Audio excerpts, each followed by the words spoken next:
Hi guys, welcome back to Meghna's vlogs. ఇవాళ మా అత్తమ్మ స్టైల్లో చేపల పులుసు ఎలా చేయాలో చూపిస్తా పదండి. క్లీన్ చేసుకున్న ఫిష్లో ఉప్పు, కారం, పసుపు, వీలైతే అల్లం వెల్లుల్లి పేస్ట్ వేసుకొని మంచిగా మ్యారినేట్ చేయండి ఒక 1 అవర్ వరకు. మ్యారినేట్ చేసిన ఫిష్తో పులుసు పెడితే టేస్ట్ అదిరిపోతుంది guys. Let's start the process. చేపల పులుసులో కొంచెం ఆయిల్ ఎక్కువనే పడుతుంది. జీలకర్ర, ఆవాలు వేసేసి దీనిలో మెయిన్ ఇంగ్రీడియంట్ ఉల్లాకు వేసి ఫ్రై చేయండి. తర్వాత ఆనియన్స్ కొన్ని వేసుకోండి. ఆనియన్స్ ఇంకా పచ్చిమిర్చి వేసి ఫ్రై చేసుకోండి. అవి ఫ్రై చేసినాక మెంతి కూర వేసుకోండి.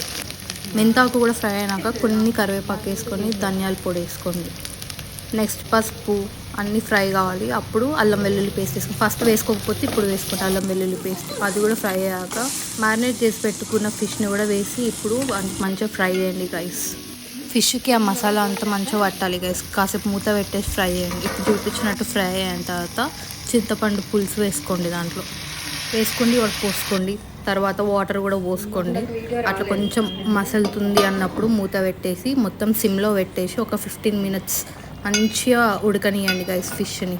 ఇప్పుడు చూపించినట్టు మంచిగా మసలితే ఫిష్కి అన్ని ఫ్లేవర్స్ మంచిగా పడతాయి. లాస్ట్కి మన ధనియాలు ఇంకా మెంతి కలిపి పొడి వేసుకుంటాం కదా, అది వేయండి. అది కొంచెమే వేయండి, ఎక్కువ వేస్తే చేదు వచ్చేస్తుంది. ఆల్రెడీ మనం మెంతాకు వేసుకున్నాం కదా. అంతే, మన ఫిష్ పులుసు రెడీ. అమ్మీ.